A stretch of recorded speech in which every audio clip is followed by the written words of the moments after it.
Good evening and welcome to the holiday edition of Committee of Adjustment. Due to the COVID-19 emergency, tonight's Committee of Adjustment hearing is being held by video teleconference and live streaming video on the town's live stream page at oakville.ca.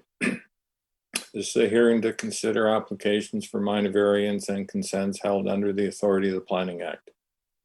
Please keep in mind the intent of this process is to review the application that is before the committee, listen to the evidence, and then make a decision. This process is not intended to be used to resolve any concerns or disputes that may exist between the town, individuals, or organizations.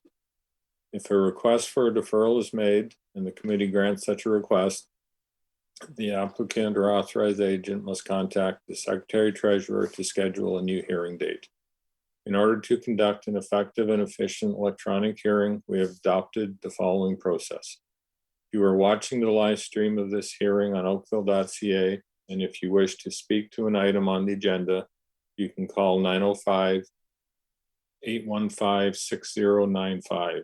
Again, that's 905-815-6095.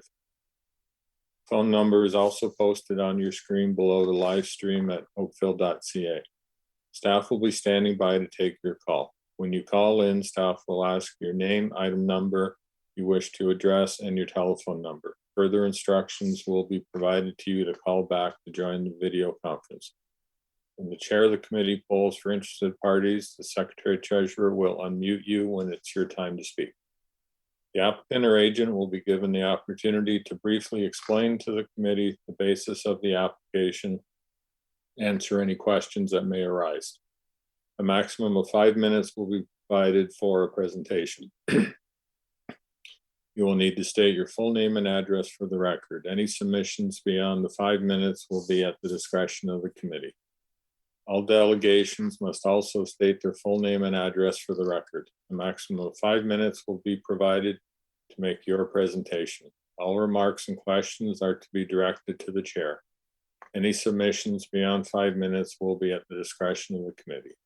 The applicant or agent will then be provided with a further 5 minutes to respond to the comments made by any interested party and answer any questions from the committee members.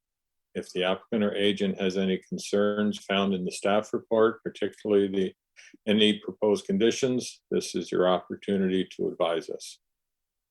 The matter will then be taken into committee for a decision. This will mark the end of all discussion. Any person desiring a notice of decision for an application must provide a written request, preferably through email, to the Secretary Treasurer.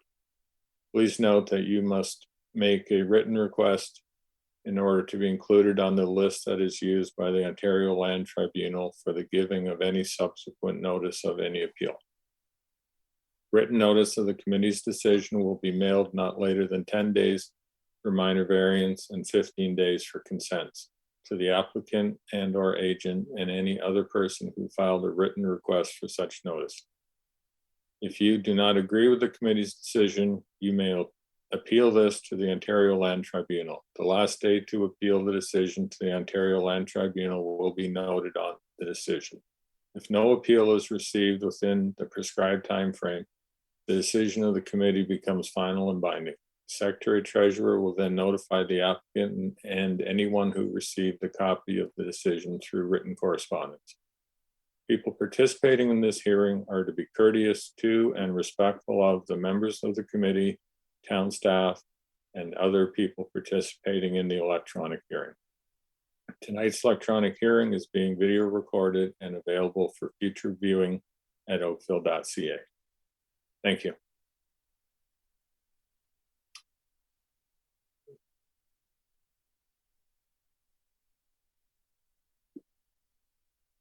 I see we have regrets from Ms. McHale tonight.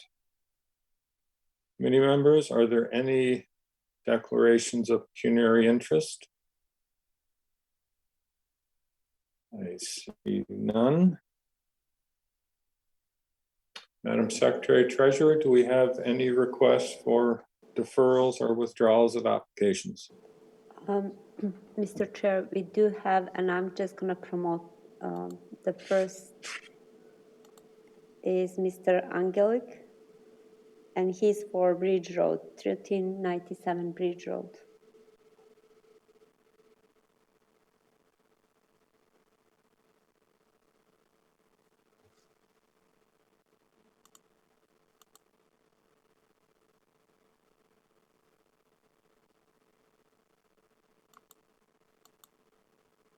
I don't see Mr. Angelisi on the screen. Yeah, let me. Oh, there he is. Okay. Just coming in now. Good evening, sir. If you could turn on your camera and unmute yourself. Sorry about that. Thank you. If we could just get your name and address for the record. Yep, Len Angelisi, 270 Sherman Avenue North, Unit MILL 125, Hamilton, Ontario, L8M 2P6. Thank you. Go ahead. Yeah, we would like to defer our hearing. We read staff's comments. We'd like to reduce the size of the home and address some other items that were in the report in the staff comments. And that would include their suggesting that there's some additional variances that may be required. Exactly. Okay, thank you. Committee members? Those in favor of the deferral? Okay. Unanimous. Your application is deferred. If you can contact the Secretary Treasurer for a new date. Thank you. Thank you.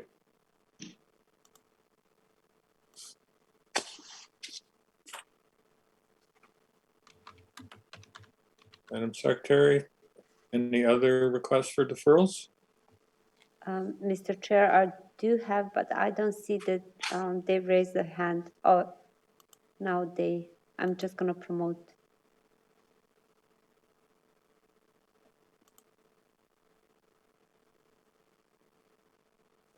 Mr. Rebow, and it's for the application 268 Randall. Okay. Evening, Mr. Rebo.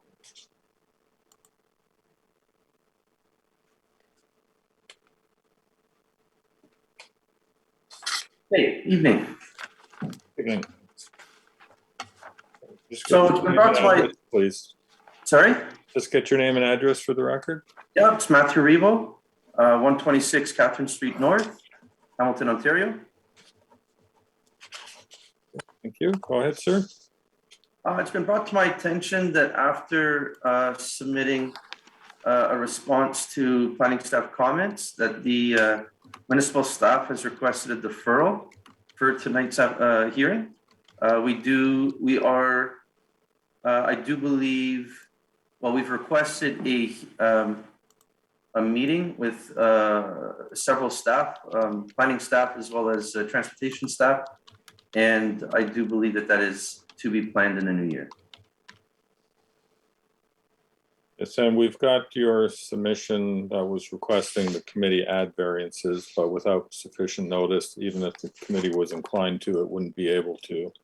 So you're asking then for a deferral, and you're going to meet with staff to review the application. Yes. Okay, thank you.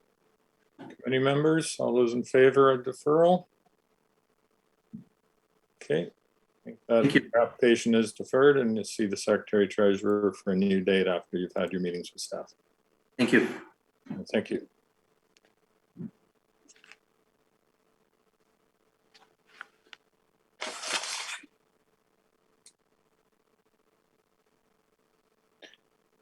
Madam Secretary, one more time, are there any further requests? Yeah, the agent needs to raise the hand in order to request the deferral. Oh, I see now. Just a second, please.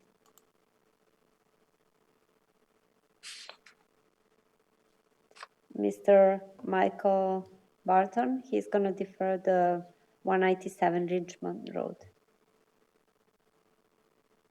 Good evening, Mr. Barton. Good evening. Yes, I'm Michael Barton, MB1 Development Consulting, 1489 Abbeywood Drive, Oakville, Ontario, L6M 2M6. So I did have opportunity to review the comments from town staff.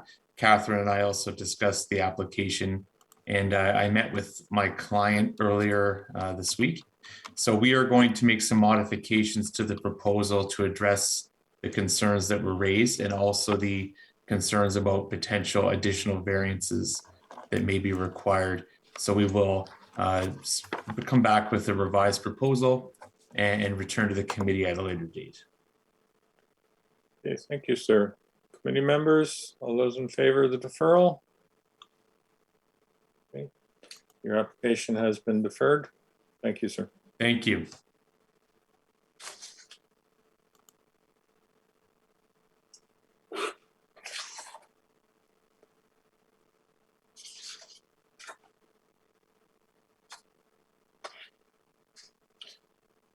Okay. Secretary Treasurer, is that it for the deferral requests? No, actually, Miss Judy Murray, she wants to talk about some signage issues. Yes, Ms. Murray. Good evening, Mr. Chair. I have sent some video, or not video, rather photo evidence. CAV A183 at 2369 Delnice Drive had no signage posted as of today at 2 p.m. And item 6.8 CAV 188-2008 Hickson also had no postage, and photo evidence was delivered to the Secretary Treasurer today.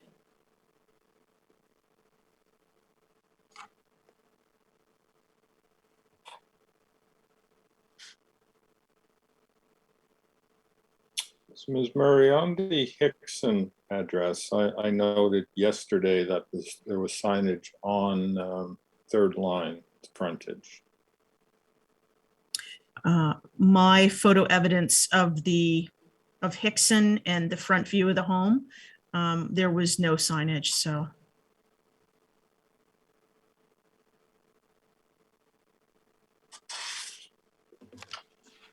Happy to proceed based on your evidence, Mr. Chair, but for sure, 2369 corner property, there was no signage today.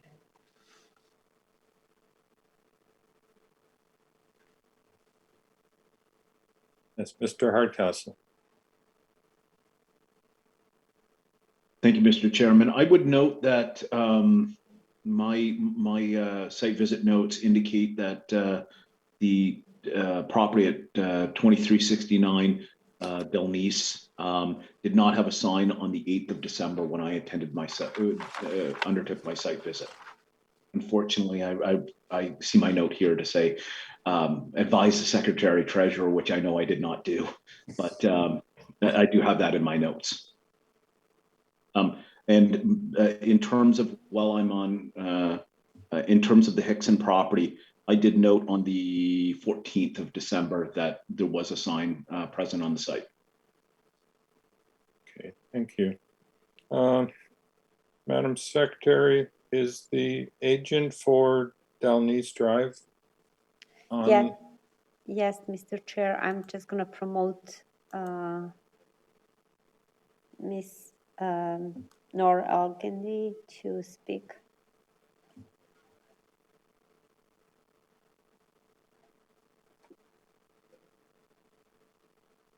Good evening. So you've heard from two committee members that the required signage was not posted on your property. And if it was not posted, then we're likely going to have to defer your application, but we will give you an opportunity to speak to it. Yes, good evening, Mr. Chair. Good evening, members of the committee. I was made aware today that the sign, that there is no sign on site. I spoke to my client, and she was not aware of the situation. She did not notice that. I asked her, do you like, is the sign there? Can I come and install it now? She does not know where the sign is. So the thing is, I sent pictures. We did install the sign. I sent pictures of the installed sign. I believe I sent it, I don't remember when exactly, December 8th. December 8th would be, yeah, it should have been on site on December 8th. So I don't know why I wasn't made aware that the sign was not on site. The only thing I can do is I can go tomorrow, get the sign and install it and make sure that it's installed properly this time. I know it will. I spoke to the person who installed it. He said he screwed it 3 times. So I just don't understand why the post, you can see the post. So the post was visible, but the sign was not there. I have no idea why that happened, but I would not wish to defer the application. If there's any way I can install it tomorrow and continue with the application, like I would appreciate that. Or if we can make the neighbors aware, like I don't know, but I have waited a long time for this meeting and I would wish to proceed with it. I wish I was just made aware earlier of the situation. I would have handled it as soon as I knew. So the posting of the sign is a requirement, and unfortunately, usually by the time it comes to the committee's attention that it hasn't been posted, then it hasn't been posted for the required 10 days, I believe it is, before the meeting, and the necessary notice to the committee isn't given. And in those cases, we generally have to defer until the signage can be reposted for a future meeting, and it's the applicant's responsibility to ensure that the notice is continually posted. Okay, thank you for your submissions. Ms. Murray, as you raised it, you've heard from Mr. Hardcastle, from the applicant. Will you be moving the motion to defer the application for insufficient notice? Yeah, I will, Mr. Chair. Okay. Thank you. Committee members, any discussion? All those in favor of deferral for insufficient notice? Okay, I'm sorry, but your application has been deferred for insufficient notice. You'll have to contact the Secretary Treasurer for an additional date, a new signage with the new date, and please ensure that it goes up in time and remains posted. Okay.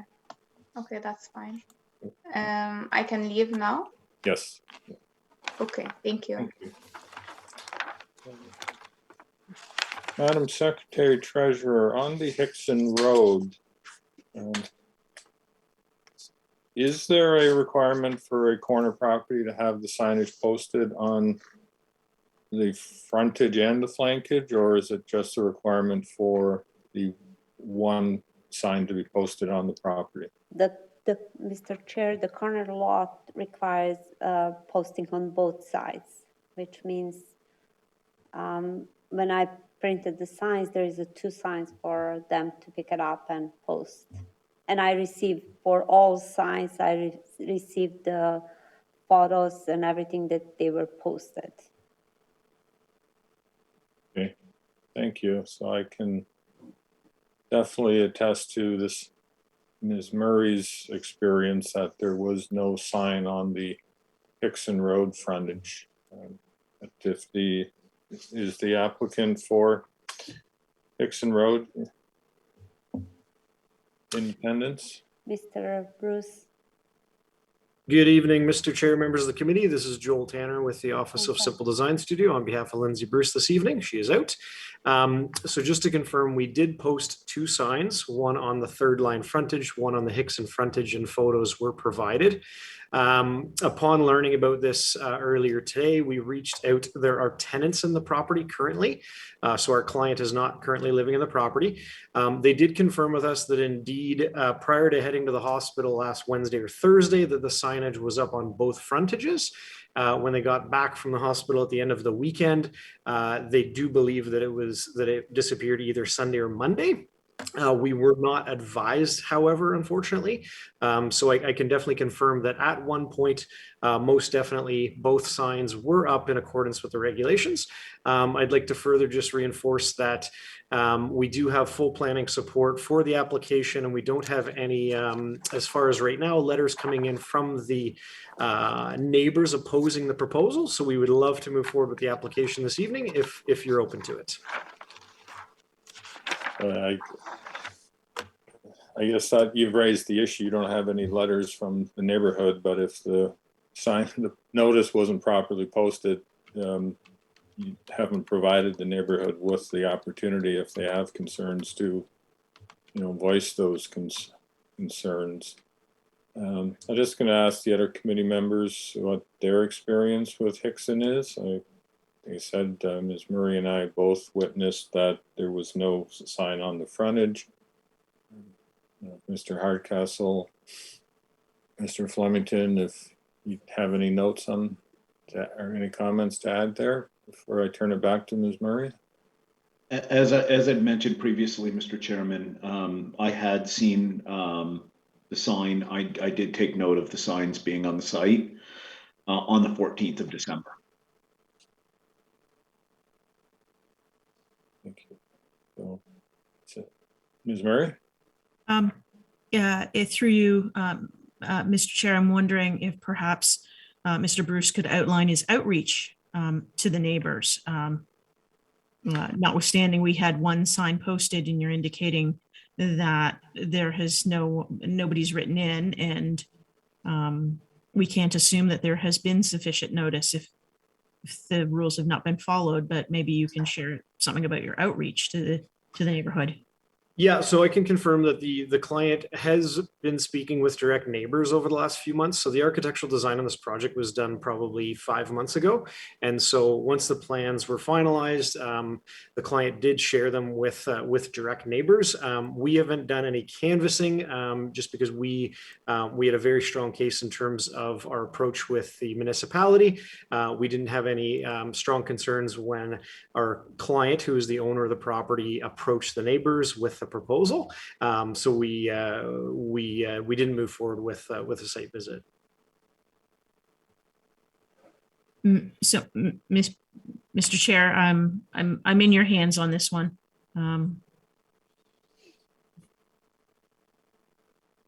Well, I'm going to have to turn it back to you. I can't make the motion. Okay. You've raised the I notice similar to the other application. The Secretary Treasurer has confirmed that both the frontage and the flankage are required to have notice. I agree with you that there was not the dual notice for the full length of the required notice period. No, so for consistency's sake and fairness to all applicants involved, those that have posted, those have not been posted, and those that we have requested deferrals, I will move for deferral. Thank you. Yeah. Committee members, any discussion? And all those in favor of the motion to defer for insufficient notice? Okay, I'm sorry, sir, but again, we're going to have to defer for insufficient notice. I know this hasn't been the first time that you've faced this issue, Mr. Bruce, so I hope it's not a trend. And, it's not ideal, but I understand your position and your predicament, and it will move things forward. Not a problem at all. Okay. All right. Thanks so much, committee. Have a great evening. Right.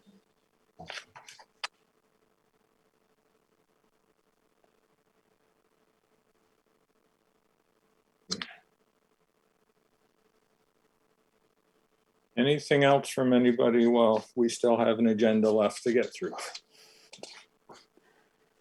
Okay, seeing none. We will move to CAV A 181 at 84 Walby Drive.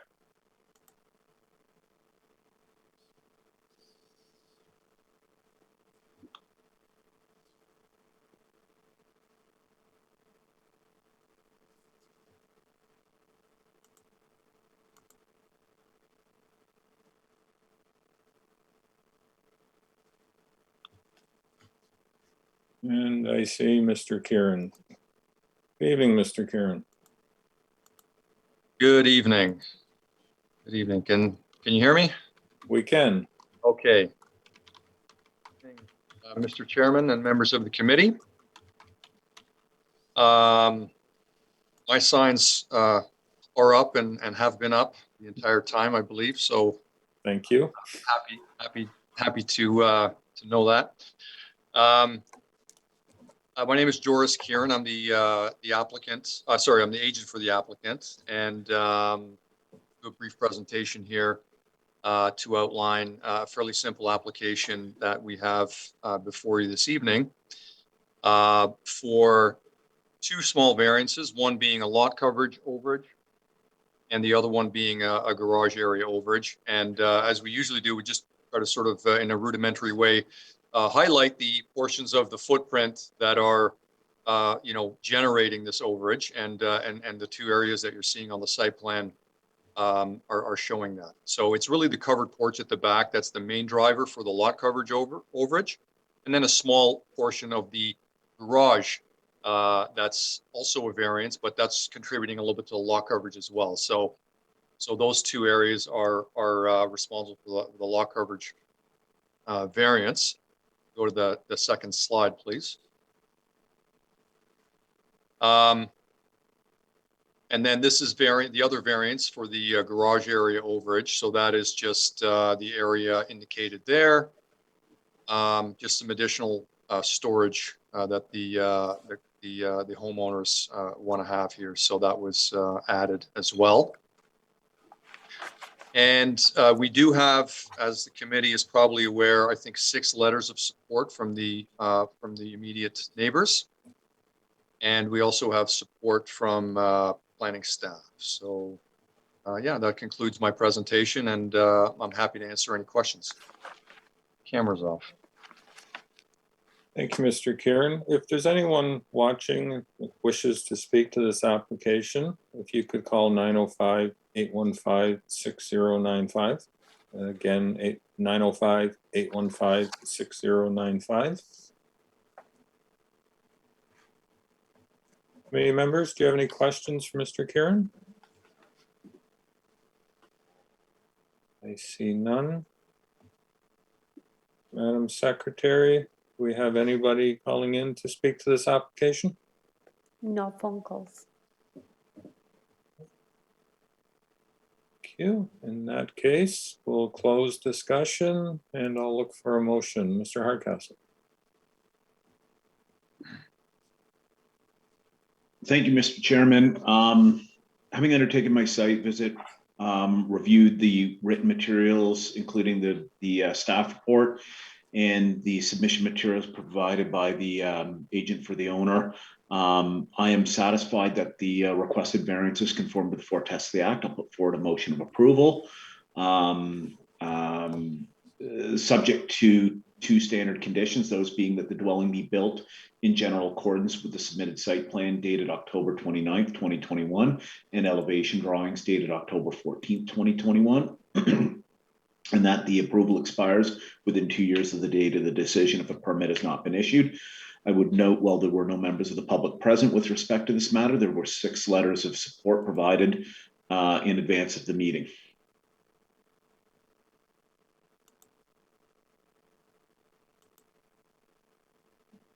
Thank you, Mr. Hardcastle. Is there any discussion on that motion? I see none. All those in favor of the motion to approve? Okay, that is unanimous. Your application is approved.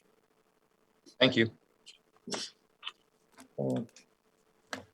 Just by way of a little housekeeping, so there's been a number of deferrals tonight. So anybody watching, I'm just going to give a rundown of applications that have been deferred in case you're on looking for those applications. They will be heard at a later date.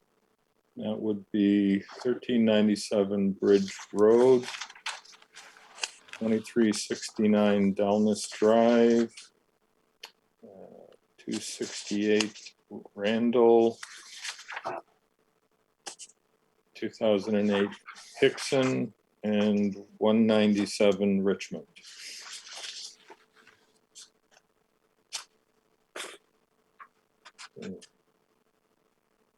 The next application tonight is CAV A184 at 1491 Calder Drive.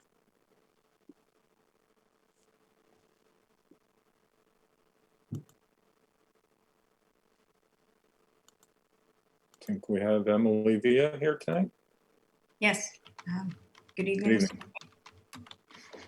My name is Emily V, and I'm from the office of John Wilmot Architect Inc., and I'm here to represent the homeowner Teddy Chung. If you could please, yes, thank you, turn to page 1. As you can see, it's an image of the house with a flat roof over the garage. If you turn to page 2, please, I'll explain the proposal. What we are proposing is to replace the existing flat roof with a combination hipped and gable roof, and also to create a covered entrance. This results in 2 minor variances. If you turn to page 3, number 1 is an increase in the garage projection of 2.94 from the face of the longest portion of the main wall, whereas the minimum is 1.5. And number 2, the second variance, is a decrease in the interior side yard setback of 2.6 meters, whereas the minimum is 4.2. The owner has met with some neighbors, but were given just verbal consent, and the variances are supported by planning. And they agree that it meets the intent of the office plan and zoning bylaw. It's minor in nature and desirable for the development of the property, and there's no negative impact on the surrounding properties. And this concludes my presentation. If you have any questions, I'd be happy to answer. Thank you. Thank you. If anyone wishes to speak to this application, if you could please call 905-815-6095, 905-815-6095. Committee members, any questions of the applicant? I see none. Madam Secretary Treasurer, has anyone called in to speak to this application? No phone calls. Okay. Thank you. And we'll close discussion. And Mr. Flemington. Thank you, Mr. Chair. Having reviewed the applicant's written submission and also noting that the town's staff written report is in support of the application, noting that there were no written or oral objections with regards to the application. I am prepared to move a motion in support of the application as applied for, noting that it meets all of the tests of the planning, all of the tests, and it's minor in nature. I don't see any negative impacts from the application. I do want to submit the following 2 conditions: that the additions be built in general accordance with the submitted site plan and elevation drawings dated October 20th, 2021. And 2, our standard condition that the approval expires 2 years from the date of the decision if a building permit has not been issued.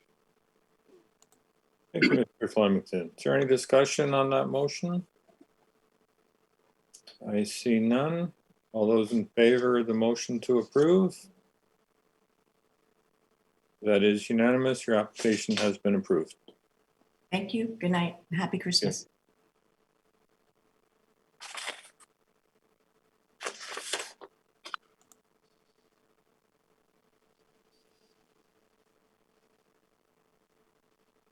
The next application tonight is CAV A186 at 1385 Stanbury Road.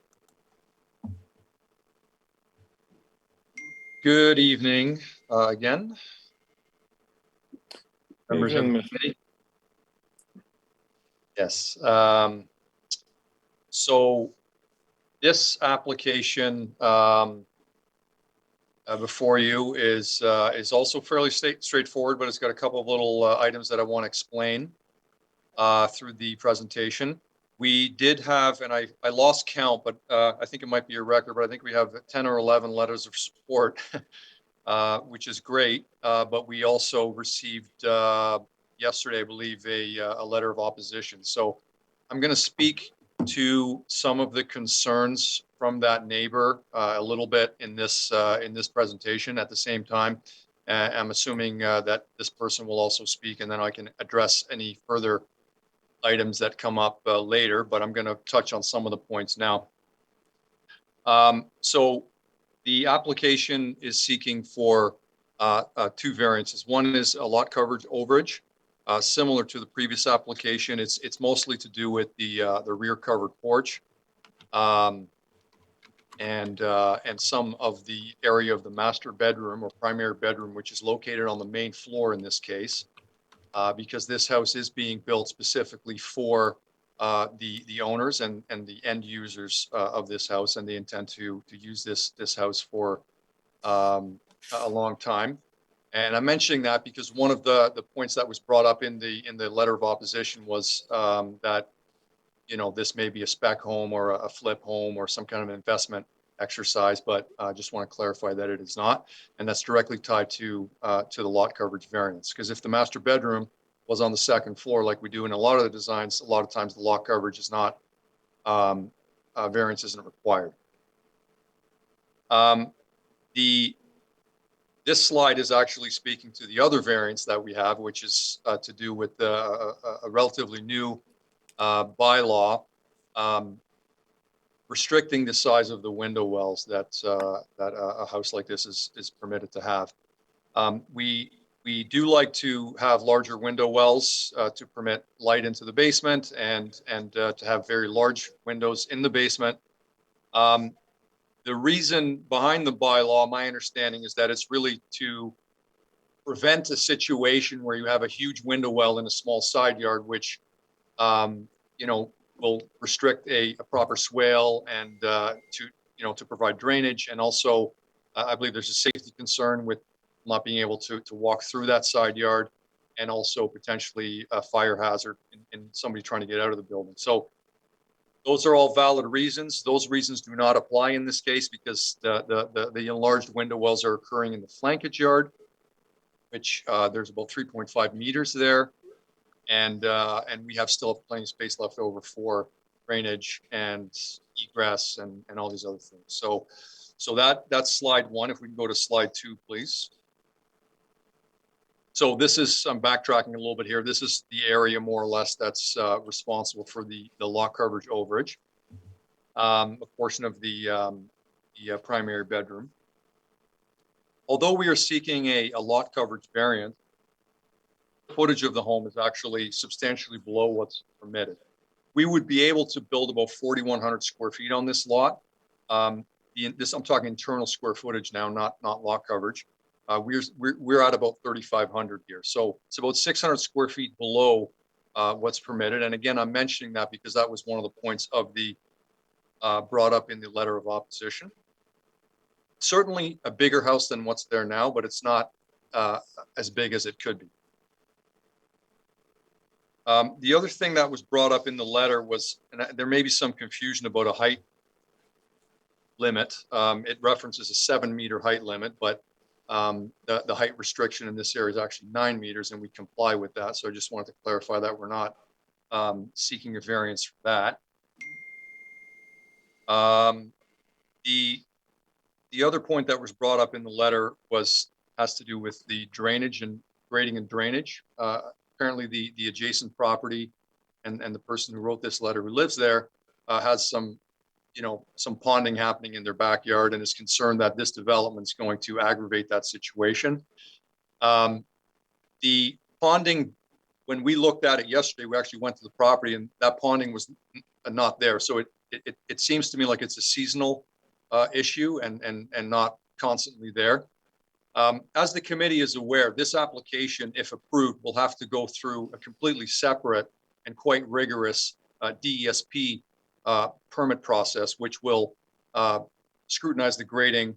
And the result is usually that the grading will improve over the existing condition. And certainly any water that may be at this time going to the neighbor's property will be redirected, because it's part of the policy that no water from the development site can go onto a neighboring property. And in this case, we should be easily able to address that because we have a side yard and a front yard with ditches that we can direct the water to. So my message and my response to that letter of opposition is that the grading and the drainage situation will probably improve as a result of this development and not get worse. So, and again, there's a separate permit process for that.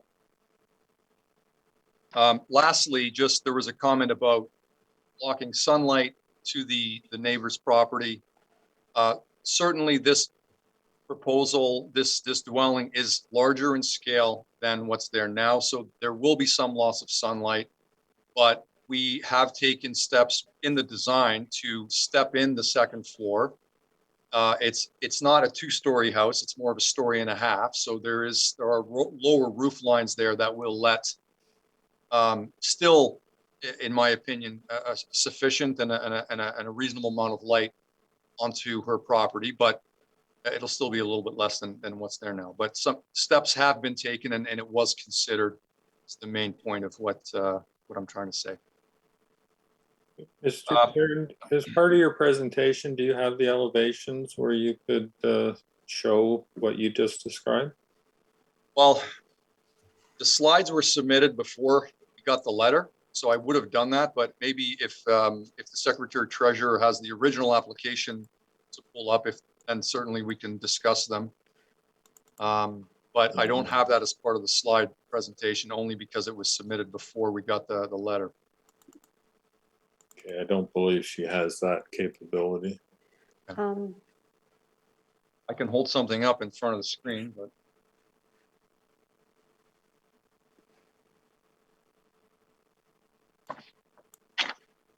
I'll try that. It's worth a shot. Mr. Chair, I will try to move the drawings to.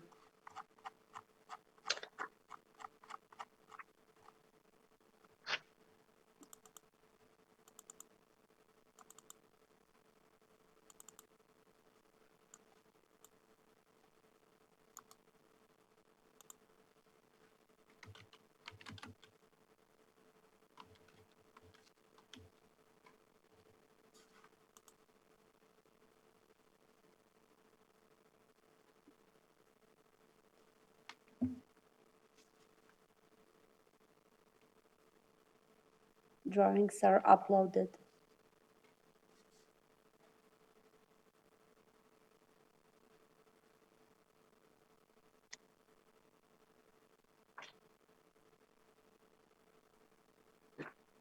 If you could pull up the second floor, if that's possible, that would also be helpful, because that shows the stepping quite clearly as well.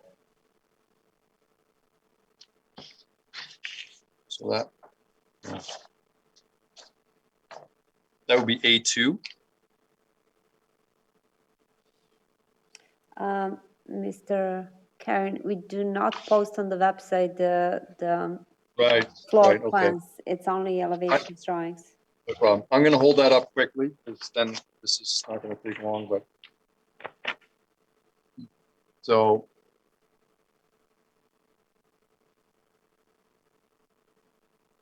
Okay, so we need to get back to Mr. Kieran on the screen. There we go. Okay.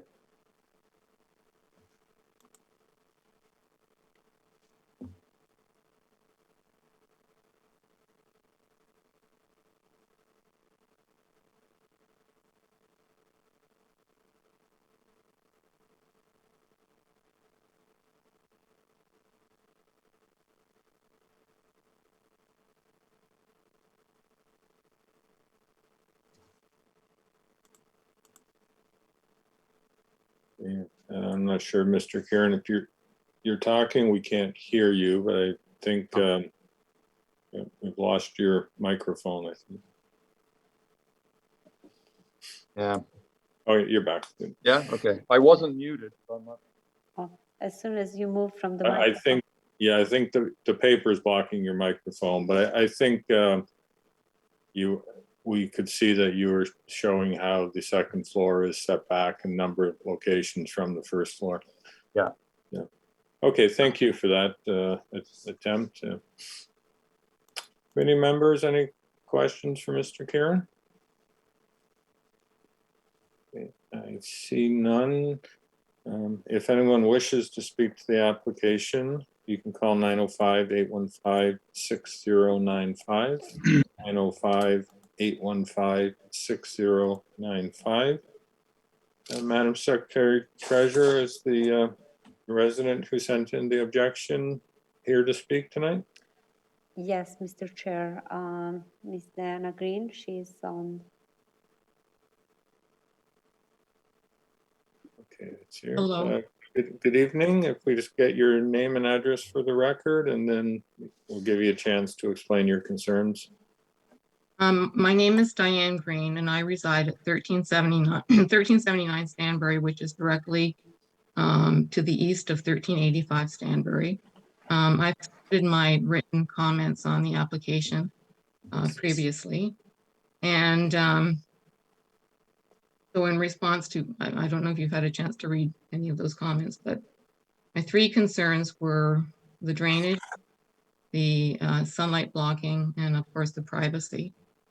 In response to the issue of the number of letters that were submitted by neighbors, it's true that the applicant has 12 letters. However, he doesn't have any letters from the other properties that are directly adjacent to the subject property. So that would be 349 Sharon and 1380 Secord. So I don't know if those people are even aware of the application.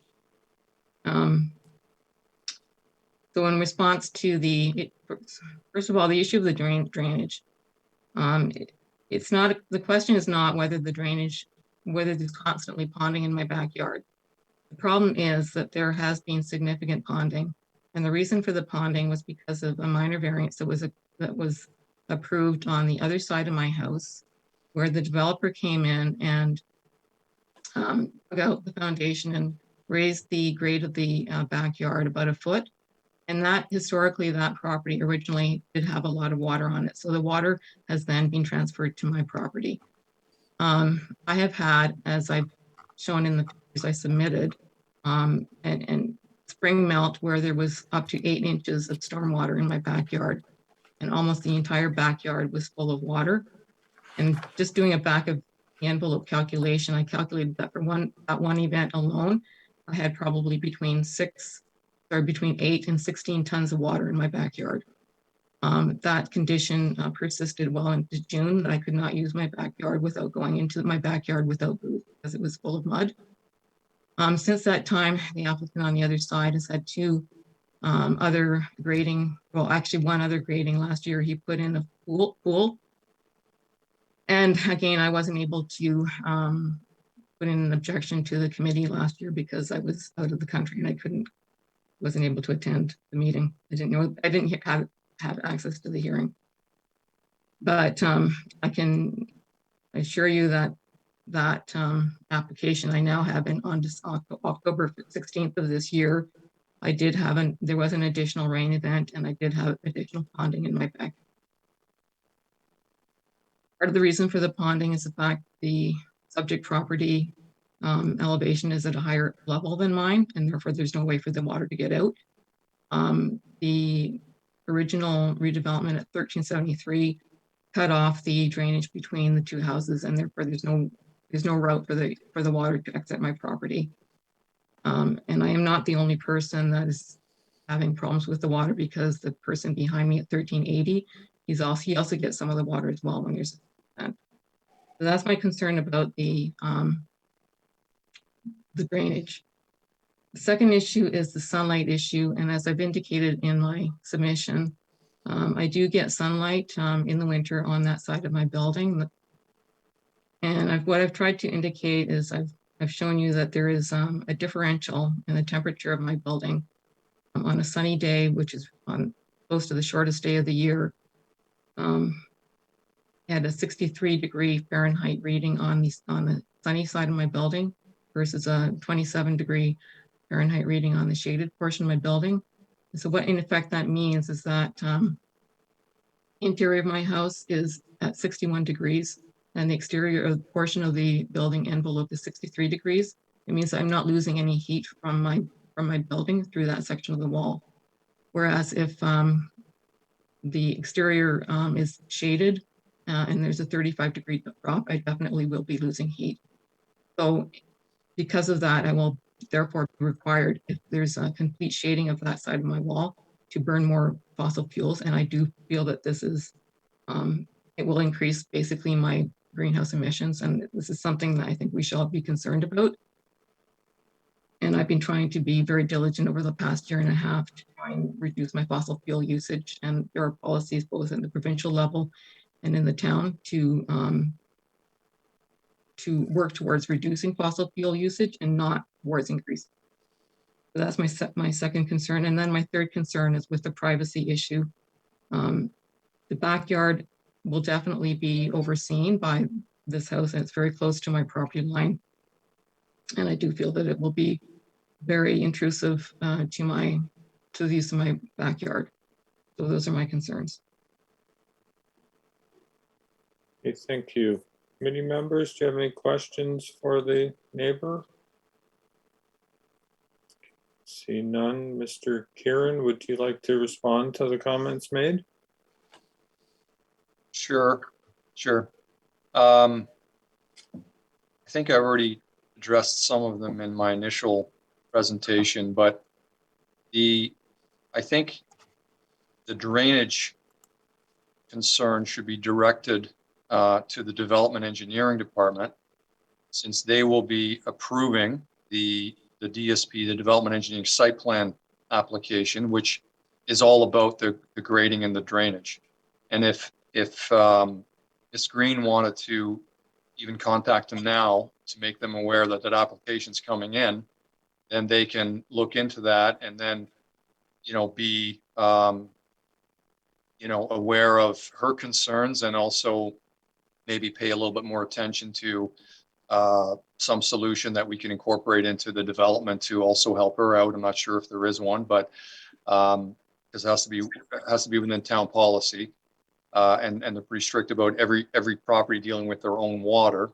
So, but we're open to that, and I think the venue for that would be the development engineering department, and also they would be just on that, because that's what they deal with. The sunlight, I think I spoke to. I mean, there will be some reduction in sunlight. I think there still will be some that she will receive, but I don't know. We'd have to do a study to figure that out, and unfortunately, there's no right to that, as far as I'm aware, in the Planning Act. Rights, a right to a view or a right to a certain amount of sunlight, because that's just applicable to all the properties. So, and then the privacy. I mean, most of the house and sort of the primary bedroom, for example, windows are facing to the rear yard. There is an ensuite window that faces to her side, but it's an ensuite window, so it'll probably be covered with a blind most of the time. There is a second floor window, which is a bedroom, but that's a guest bedroom, so that's going to be rarely used as well. So there are some windows that are going to be facing her side, but it's not like any of the primary rooms. Some of all the high use rooms are facing the back and facing the Sharon side. The kitchen, for example, daily use, the breakfast area, that's all facing the rear yard and Sharon. So the privacy concerns, and there's no balconies, obviously, of any kind. So the privacy issues are, I think, not too bad. Thank you, Mr. Kieran. Mr. Kieran, just again for the neighbors' benefit, with respect to height, right to build a two-story house, the minimum side yard setback, you're not seeking any variances in those regards, right? Correct. So we comply with the height. We're under 9 meters, slightly under 9 meters, and that's the peak of the roof, right? It's not a 9-meter high wall on the side. We're stepping the building in, so that's further softening that, and also going to allow more sunlight in. So there's some sympathy for that. Side yard that's adjoining her property, we're complying with that. It's 4 feet.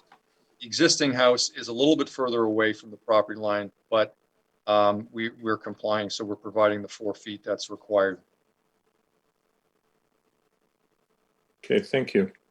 And maybe if I can just add, Ms. Green, with respect to the ponding, if water is coming off of the property that's subject to this application onto your property, then absolutely, when they go through the development engineering site plan process, they will ensure that it is dealt with.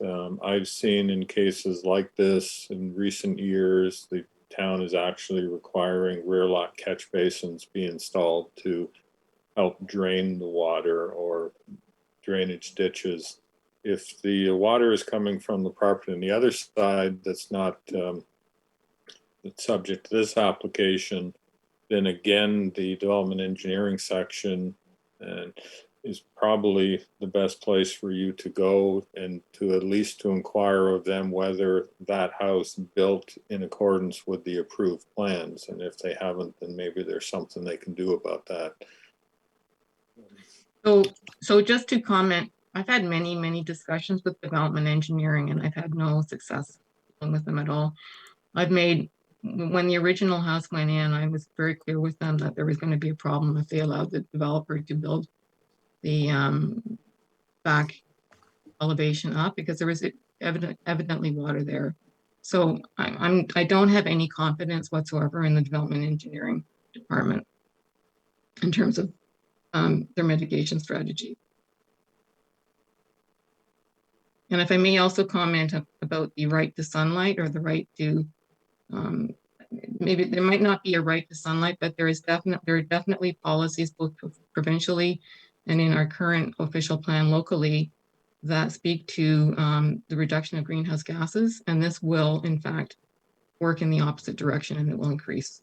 I've been very active in the past year and a half. I've been trying to reduce my fossil fuel use. That's why I have my interior temperature of my house at 61, which most people would find quite uncomfortable, but I find it, I get acclimated to it.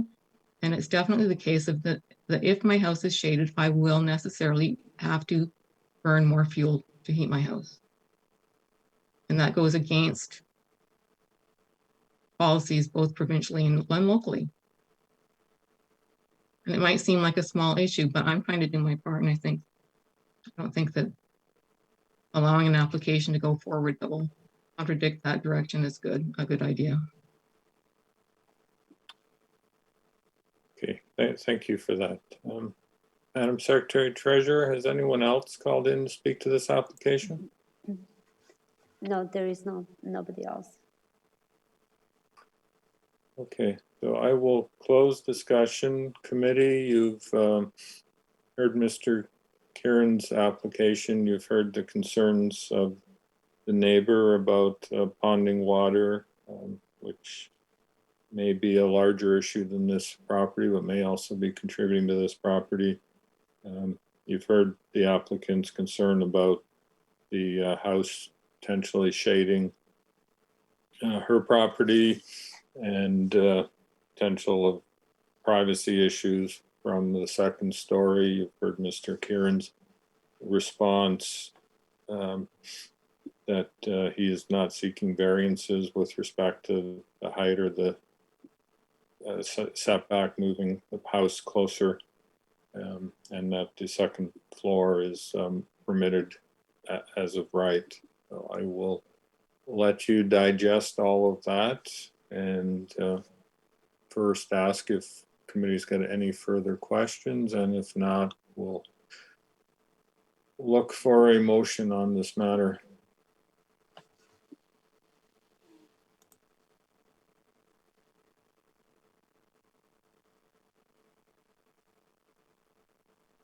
Ms. Murray. Chair, Mr. Chair, I'm prepared to make a motion if there are no further questions from the committee. Please proceed. Having conducted my site visit and reviewed the applicant's written submission as well as the town's written staff report, which I note that the staff is in support of the 2 minor variances requested. Having also taken into account the presentation by the applicant this evening, Mr. Kieran, and I note that there are many letters of support. I think you noted that there were 12 or 13, and you said that it might have been a record. Yeah, well, for us anyway, for my office, yeah. For us, yeah, the record's 31. Oh, okay. As well as I appreciate the comments from the neighbor, Ms. Green, and we appreciate your position, and we'll have to rely on the DESP process. But at this time, I am satisfied that the minor variance application meets all 4 tests under the Planning Act, and the that I'm prepared to make a motion to approve the application subject to the following conditions, which is that the dwelling be built in general accordance with the submitted site plan to the satisfaction of the Director of Planning and elevations drawing dated November 2nd, 2021, and that the approval expires 2 years from the date of a decision if a building permit has not been issued for the proposed construction. Thank you, Mr. Chair. Thank you, Ms. Murray. Is there any discussion on that motion? I see none. All those in favor of the motion to approve? That is unanimous. Your application has been approved, Mr. Kieran. Thank you. Good night. Thank you.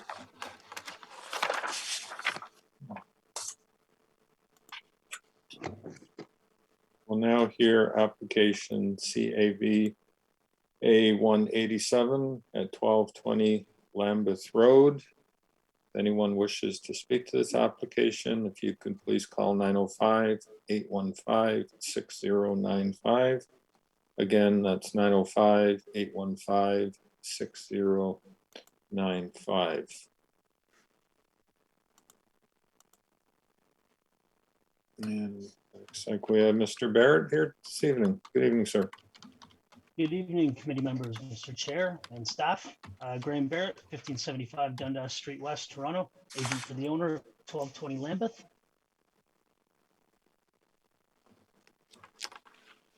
Please proceed. This is a very minor variance application. Only one variance is being sought, permit a minimum front yard of 7.01 meters, where 8.45 meters is required. And you can see it on your screen. It is simply to build a small foyer and covered porch. As far as I'm aware, there are no letters of opposition. I've read the staff report. I appreciate the favorable comments. I agree with everything in there. I couldn't have said it better myself. We have submitted an arborist report, and no trees will require removal. And really, this passes the floor test. This is about as minor as it gets. If you have any questions, I'd be happy to answer them. Okay, thank you, Mr. Barrett. Committee members, any questions?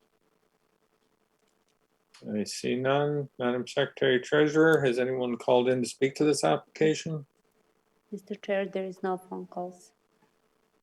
All right, thank you. And I'll close discussion and look for a motion. Mr. Hardcastle. Thank you, Mr. Chairman.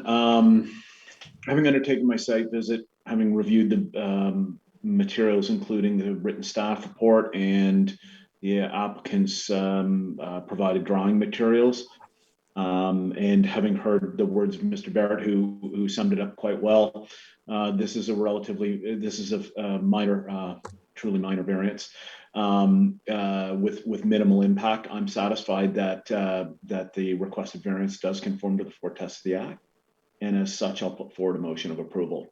That motion should be subject to two conditions, those being that the front porch and one-story foyer be built in general accordance with the submitted site plan and elevation drawings dated 2021-10-22, and that the approval will expire within 2 years of the date of the decision if a permit has not been issued. I would note that there were no members of the public present with respect to this matter and no written submissions received. Thank you, Mr. Hardcastle. Any discussion on that motion? See none. All those in favor of the motion to approve? That is unanimous. Your application is approved, sir. Wonderful. Thanks very much and happy holidays. Same to you. See you next year. Okay, the next application, CAVA 189 at 421 Lees Lane.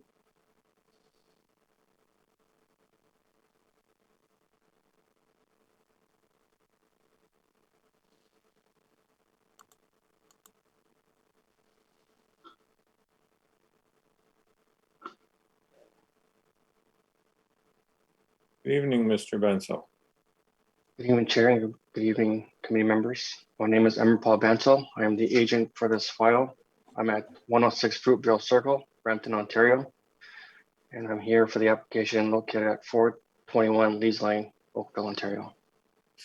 Okay, thank you. So just before you start, I'll just again read the phone number. If anyone wishes to speak to this application, you could call 905-815-6095. Again, 905-815-6095. If you could please give us a short presentation. Our presentation is to seek 4 minor variances that we have also had a chance to read staff comments, which we see are all favorable and supported.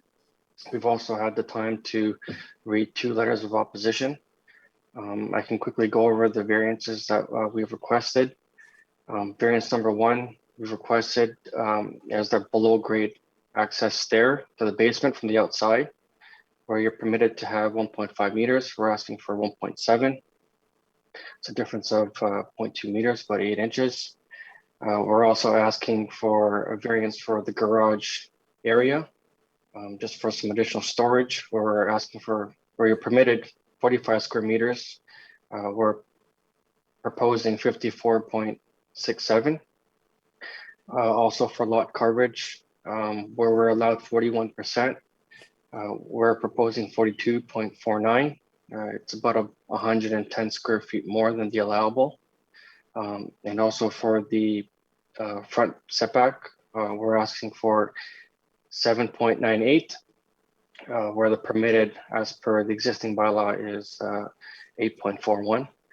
We do feel everything here presented is very minor in nature. We are not seeking any variances for building height or anything extreme. We are very happy to hear that the planning staff have supported our variances. If there's any questions, that I need to answer, I'd be more than willing to do that. Yeah, and you indicated you read the letters of objection. Would you like to speak to those? Sure. So the one letter we have from 432 Lees Lane, most of the variances that we're requesting are nothing to do with the comments that have been provided by the neighbor. I think some of the concerns they had were about the design, pavement on the street, the number of construction homes that are taking place right now. I think they said there are about 3 houses in the neighborhood, so they were concerned about that it would become a busy street. I'm not really sure how to answer those kind of questions. For things like the pavement in the street, I'm assuming this would be done through building permit for any road widening, curb cutting or anything like that. They did mention something about a height. Again, we're not going for any height variances. The second letter that we received was from our neighbor, 415 Lees Lane. I think there were some clarification questions that they had. So, the questions they had were, it was unclear from the current survey if it's reflecting a chain link fence or just the fence itself. The existing conditions will remain. So if there's a chain link fence there, which there is, just partially, and then also a boarded fence, that's going to remain. There was also some concern about, I think, the windows that facing on the side to 415. I would like to note that the windows on the second floor, one is in a staircase that's more in line with the existing house that's adjacent to us. Another window is in the laundry room. So those are 2 spaces that are not really that public. And also on the ground floor, there's one in a bedroom, or actually in a powder room. So we don't feel that there's any privacy lost there. The most used space, which is a family room, there are no windows looking onto their side there. And also on the second floor facing the back, it's all taken up by the master bedroom where all the windows are facing the back there. So those are some of the highlighted comments that we received, and I hope I've addressed them, but again, I'm happy to answer more questions if they come up. Okay, thank you. Any members, any questions for the applicant? Don't see any. Madam Secretary, is anyone called in to speak to this application? I do see as attendees, people who wrote the objections. I'm not sure if they want to speak, they need to raise a hand. Okay, now I'm just gonna promote the first one.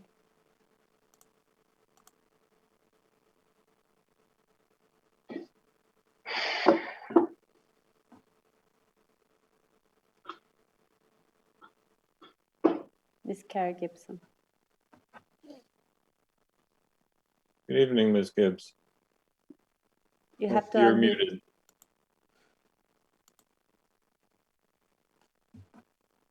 There we go.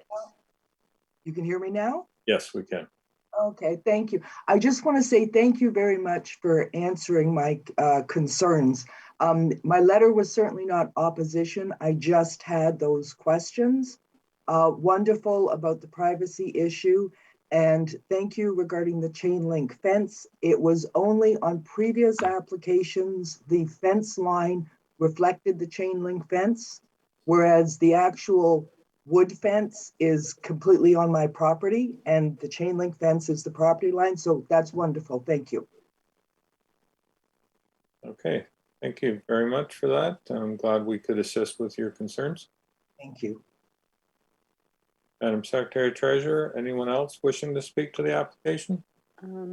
I don't see any hands raised to participate, but I need to repeat that if they want to speak, they need to raise a hand.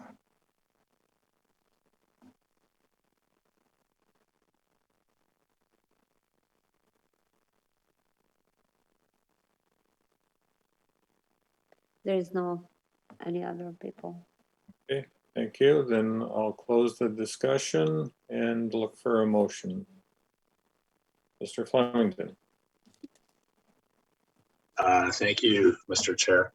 I just want to note that I have reviewed the applicant's written submission, as well as reviewing the town staff report, noting that it is in support of the application. Also taking into account the oral comments and written comments that were presented. So the written obligation, or sorry, the written objections, as we heard, one of the written ones was not in opposition. They just had questions with which the applicant's agent has been able to satisfy their needs, as we heard. And with regards to the second letter, having read some of the comments, with regards to the variances that are being applied for, I concur with the applicant that some of the comments there aren't really relevant with regards to some of the variances that have been requested. So I also note that there were no written or oral support from the public. But I am prepared to move a motion in favor of the application as applied for, finding it does meet all 4 tests of the Planning Act and that it is minor in nature. I do want to attach conditions with the approval. The first condition is that the dwelling be built in general accordance with the submitted site plan and elevation drawings dated November 2nd, 2021. And the second condition, our standard one, that the approval expires 2 years from the date of the decision if a building permit has not been issued.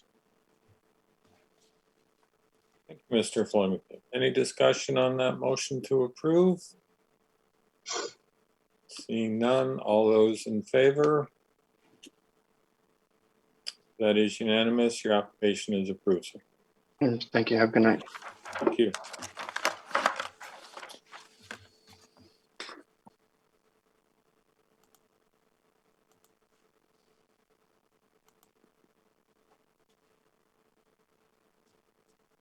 Now here our last application of the year, CAV A161, at Kerr and Dean Streets. This was deferred from an earlier application.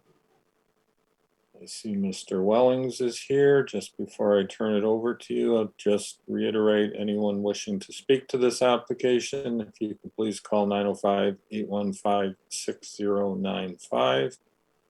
Again, it's 905-815-6095. Good evening, Mr. Wellings. And if just as part of your presentation, I noticed that there was a letter of objection. It worked very well to address that up front in the last application. So if as part of your presentation, you can also address the concerns that's raised, that may help the neighbor with the concerns that they have. You're muted.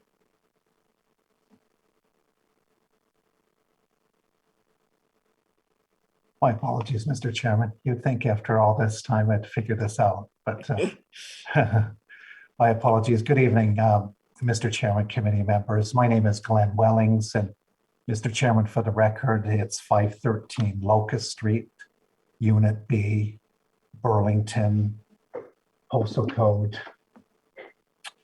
L7S1V3. And Mr. Chairman, I am the planning consultant for the owners, and also in attendance, Mr. Chairman, this evening are the owners, Ram Denari and Jonathan Sagi, and the project architect, Bartek Bielny, and they're available if any questions arise. So, Mr. Chairman and committee members, what we have on our screen is it's a very short slide presentation, but the slide on the screen is a rendering of the proposed building at the intersection of Kerr and Dean, facing in a south direction. So, Mr. Chairman, if you don't mind, I would like to leave that up while I give my presentation. You know, do my best to stick to the 5 minutes. So, Mr. Chairman, as you alluded to, this matter was deferred back on October 26 due to concerns regarding notification signage. And Mr. Chairman, you may also recall there were concerns raised by some residents regarding the short notice of the hearing. With respect to the notification signs, they have been reinstalled. We've taken some extra precaution. We've actually bolted one of the signs to the side of the building and placed one of the signs at the main entrance to the building inside. We've also placed 2 additional signs at each front end. So they have remained in place. We did check on them today. Mr. Chairman and committee members, the deferral also provided us with an opportunity to further collaborate with town staff and further engage with the neighbors with respect to the proposed minor variances. And the committee will note that town planning staff is now in support of the variances being requested. That was not the case back in October. And Mr. Chairman and committee members have also had a good opportunity to engage with the neighbors. We've had productive discussions, and those have been helpful to get to this point. And Mr. Chairman, we are under no illusion that this engagement will continue as the project advances toward construction. So I'm happy that we've made those relationships and will continue with those relationships going forward. Mr. Chairman, in terms of a planning context, I think it's important for committee and the public to understand the context here. The lands are located within the Kerr Village growth area, where intensification and redevelopment of this nature is both planned for and expected. The growth area was subject to a fairly comprehensive planning process.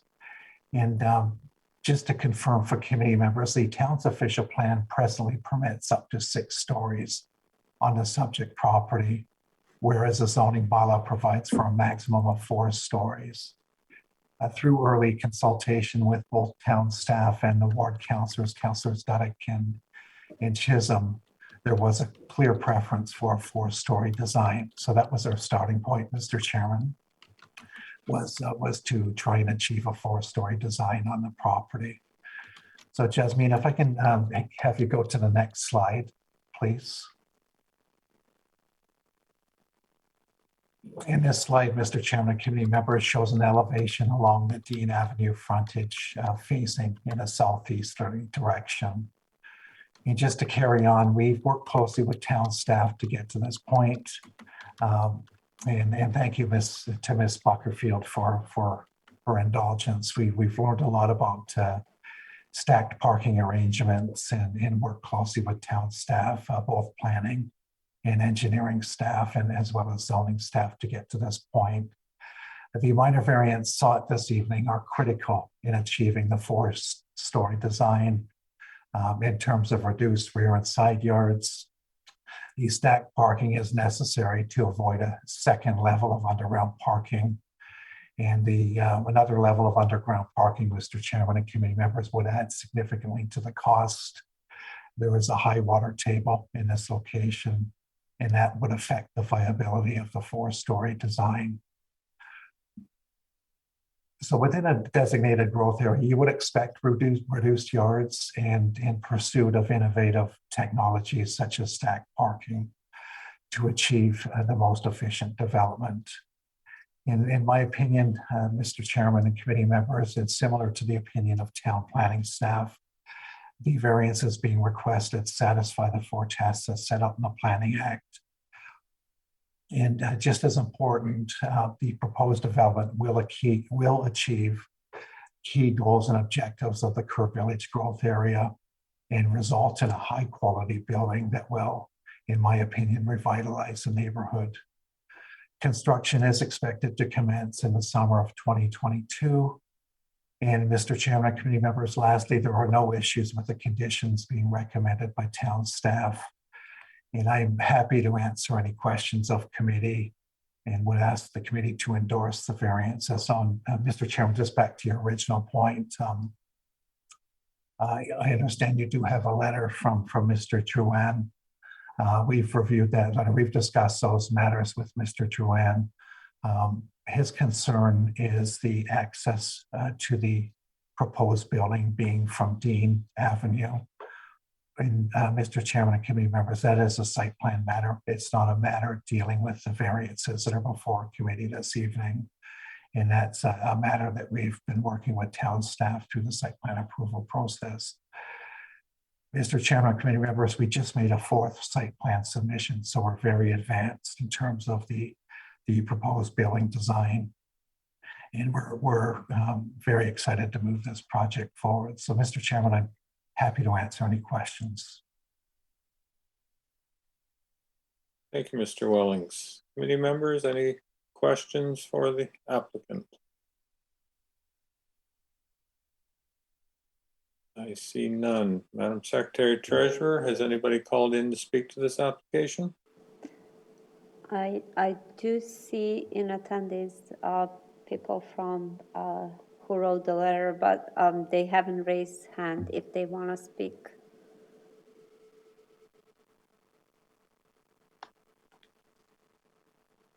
Okay, now I'm gonna promote Mr.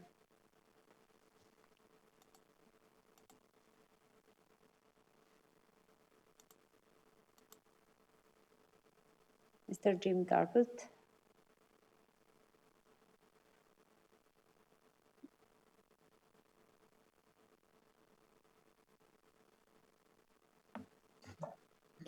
Good evening, sir. Good evening, Mr. Chair and members of the Committee of Adjustment. My name is Jim Garbutt, and I spoke at the last at the meeting in October, raising concerns. Just get your address, please, sir. Yes, it's my name is Jim Garbutt. I'm at 231 Cedar Glen Road at in Dunsford, Ontario, and KOM 1LO, and I'm the former owner of 117 Dean, and I had sold this property to my friends. I'm very close with members of this long-standing neighborhood, and none of them felt that they were able to actually speak to the committee. They're frightened. They're insecure with this kind of thing. I'm not the best at it, as you're about to see, but anyway, at least I could speak until we could secure, a planner and a lawyer for proper consultation on this matter. I regret to say that we have not been successful in securing that. These are exceptional times. A number of the neighbors did actually pool resources and reach out.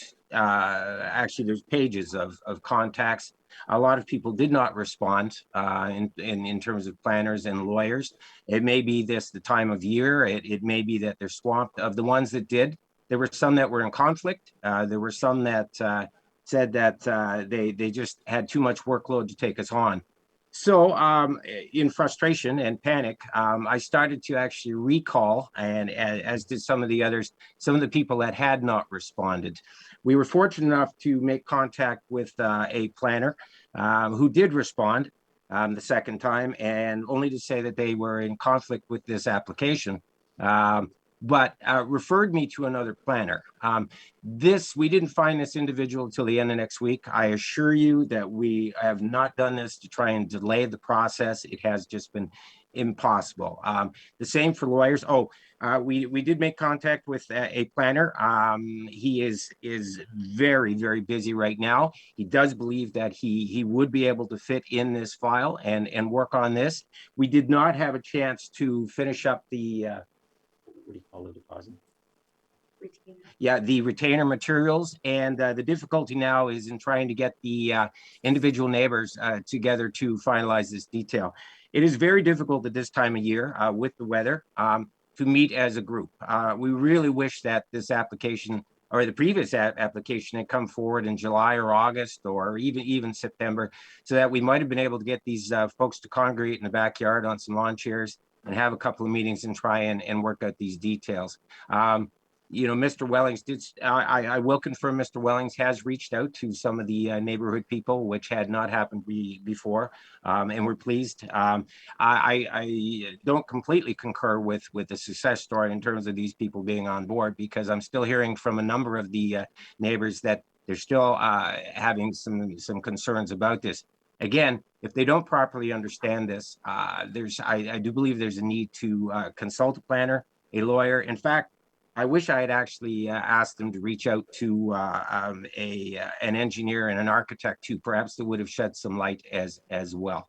So again, inexperience. These folks are simple and common people that have lived in this area for a long, long time, and they're very confused by this. There are a number of more concerns. They don't understand the stacking parking. They're interested in why staff did not support it in the first place, but did turn around and support it after that. Concern about the vault, privacy issues. There's a number of things. We noted that Mr. Wellings had dropped off a traffic study or parking study report, some kind of report. And we were wondering if we might be able to obtain a copy of that for the others, or just some sort of an emailed link to this study and any other pertinent studies that would help them better understand what's at work here. There was a question too about signage. From October, I understood there was an issue over improper signage or the signage down. And today I've heard about it as well. There were a couple of people that called me and said there was a sign posted on the side of the office, but they seem to think there was no signage in the front or on the other side of the building. I don't know. Did they all go up at the same time? I'm not quite sure. The other thing in terms of notice, maybe I misunderstood the process, but twice I had dialogues with Heather McRae, and she was wonderful to speak with. But I had requested that I have status and be informed of these meetings. I had actually sent in an email as well to that effect, and I said this as well at the last presentation. In when I spoke in October, I did not receive any notice of this meeting, and actually days after others had, I had a neighbor phone me up and start talking to me about it, and I did not know that that another date had been reset. Where we left off, I received a notice from Heather McRae that the planner had deferred the meeting to an undetermined date. So I think one, I didn't know I didn't receive notice if I was supposed to. I don't know if there were any other notices missed. or how you monitor that thing. I understand there's a notification list, you know, to see. I haven't been able to because of the time of year, so close to Christmas. And this is a challenge this close to Christmas. Some people have actually gone away already to visit family. So that is, you know, I don't know what I can say about that. Anyway, I do believe we may have a planner on board. So I guess what I'm seeking is a deferral on behalf of these people, you know, to be able to review and or meet with the planner. And the individual said he thought that, or the planner said that he thought he might be able to secure us a lawyer as well. But again, the planner said he would need some time to review the file.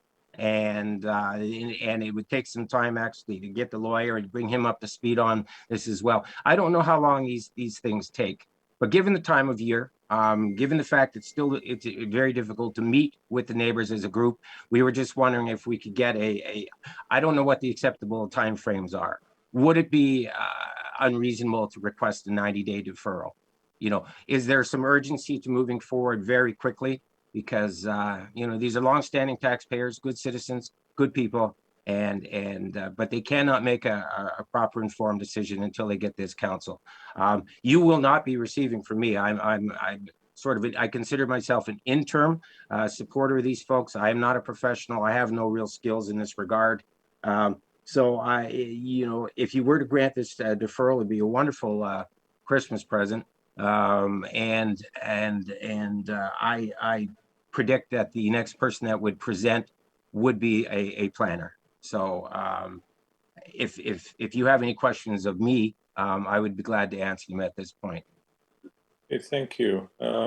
Ms. Buckerfield, aside from requesting a deferral, the gentleman did raise the question as to why staff did not support the parking initially, but has now. Could you perhaps provide a brief explanation as to why that is? Yeah, through you, Mr. Chair. Since the previous application was before the committee, we received additional information from the applicant, including they updated the actual model of parking, stacked parking that they're using to a model that through our transportation staff feel is much more appropriate for the parking space and getting in and out of the parking spaces. And we've also had confirmation that in terms of the allocation of parking within the parking garage, which has also satisfied staff's concerns. So it was really a lot more of, we needed to ask some more questions, understand more of what was being proposed in the parking garage at that time going forward. And we've now, through consultation with our internal transportation staff, are comfortable with what's being proposed in terms of the current model. As you can see, we suggested a condition that they would use this model of stacking, and they've clarified the allocation of the parking. And I think potentially Mr. Wellings might be able to expand on this a little bit further as well. Okay, thank you. Committee members, did you have any questions for Mr. Garbutt? I see none. Mr. Wellings, I will give you an opportunity to respond to the comments that were made, if you so choose. Yeah, thank you, Mr. Chairman. I do have a few things to say regarding Mr. Garbutt's presentation. Committee will recall that Mr. Garbutt did appear before committee back on October 26. And it was some fairly unusual circumstances in that he was allowed to enter the meeting to request a deferral of my client's application. I've never quite seen something like that, but that's how it unfolded. So Mr. Garbutt, back on October 26, did request a deferral. And for the same reasons, he's seeking a deferral again today or this evening.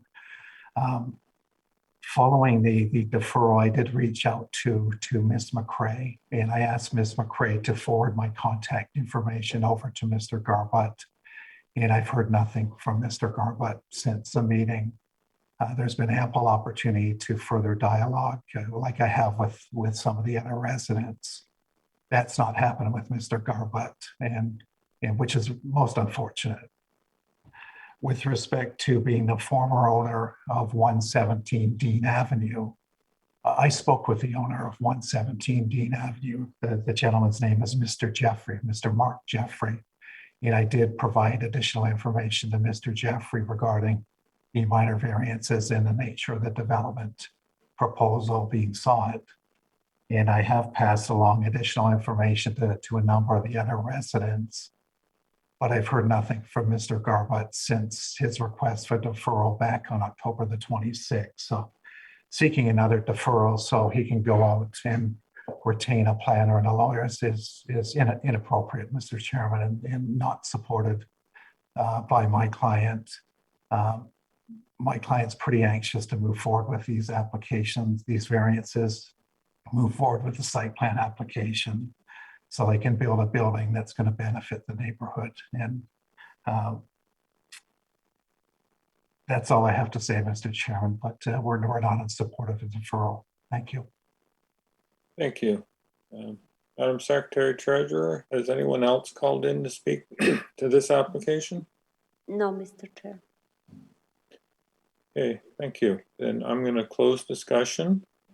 Committee members, you've heard the presentation. You've heard the additional request for a deferral. Sorry, Mr. Chair. Heather McCray just advised me that somebody else wants to join the meeting, and I will keep on hold for a couple seconds if I can. Okay.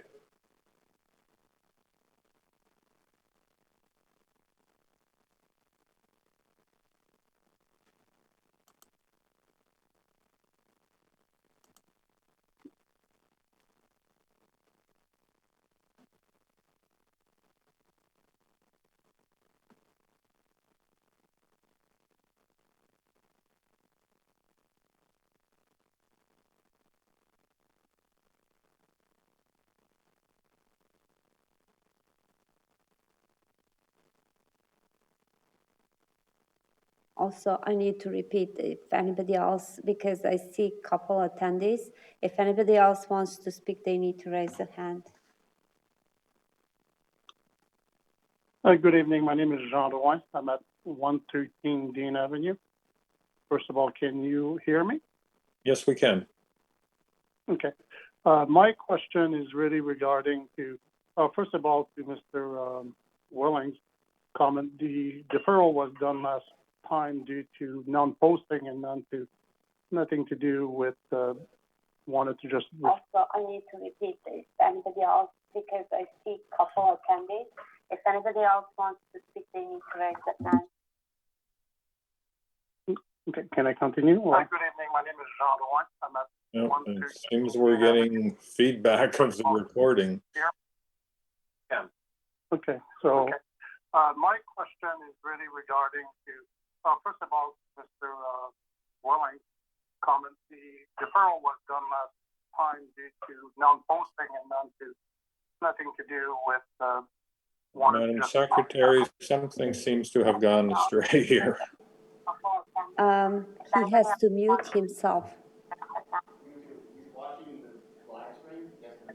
Okay, so Mr.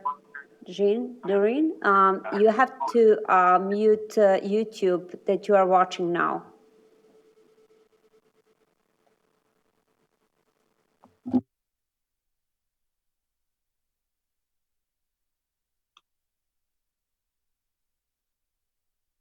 Hello? Okay, I think we have you back. Okay. That was quite Technology unusual. is wonderful when it works. Yep. Well, first of all, again, my name is Jean Drouin. I'm at the 113 Dean Avenue and in front of what proposed. The first comment I had was, I believe at the beginning of this, the deferral was not based on wanting more time, was on non-posting. I don't think the time was posting at the time. My comment to this is really regarding to traffic and safety at the corner of Dean and Kerr Street. Doesn't seem we are okay. No? Can you hear me? Yes, we can. Please proceed. Okay. Okay. So my comment was more regarding to traffic not survey, but traffic review by the town, and make sure that it's safe to have an entrance, pedestrian entrance at the corner of Dean and Kerr Street, especially in those times with DoorDash or food delivery, car parking at the corner, the street being narrow. It's quite, in my estimation, might be quite dangerous. I don't oppose the project. I'm fine with the project. I believe it was four level high in the first place anyway by bylaw. So I'm fine with it. My comment is really more to the traffic and safety at the corner of Dean. That's all I'd say. Okay, thank you. Committee members, any questions for the speaker? I see none. Mr. Wellings, it sounds like the neighbor is inquiring as to whether there should be a lay-by perhaps for delivery in front of the main entrance of the building, but I'll let you respond to his comments. Yeah, thank you, Mr. Chairman, and thanks, Mr. Durant, for coming out this evening. I've spoken, Mr. Chairman and committee members, with Mr. Durant, and I have sent him some additional information, which included the traffic impact study that was filed with the site plan application for this project. And that traffic impact study was reviewed by town staff, and they are satisfied with that report. So since that report's been filed, the project's advanced quite a bit, significantly. The issue of the lay-by has not been raised by town staff, and nor has the entrance to the building. They are site plan matters, not matters that relate to the variances that are before committee this evening, but we can circle back with town staff on that matter through the site plan approval process. Okay, thank you, Mr. Wellings. Okay. Madam Secretary Treasurer, one last time, is there anyone else that's called in that wishes to speak to the application? There is nobody else. Okay, we will close the discussion. Committee members, you've heard from the applicant, 2 members of the public. Willing to entertain a motion at this time.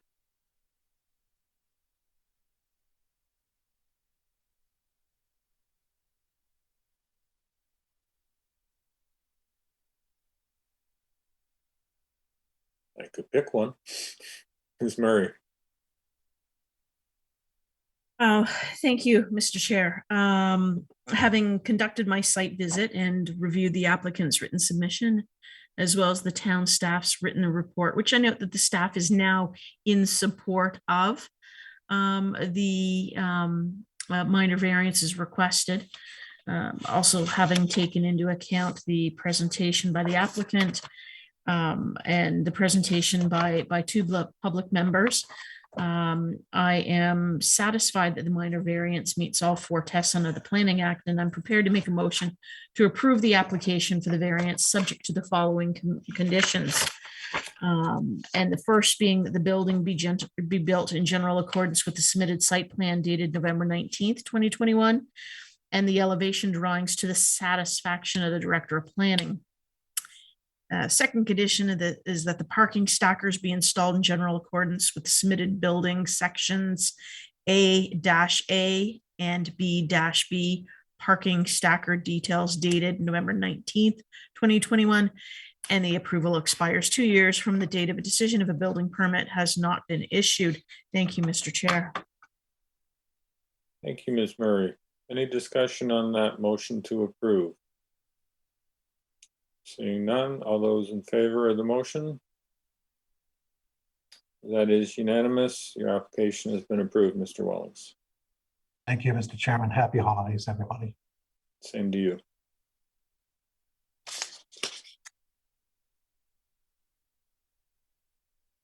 That concludes the items for this evening. We have minutes of November 23rd. Would somebody like to move those minutes? Ms. Murray, thank you. Mr. Hardcastle, motion to adjourn? We are adjourned at 8:44.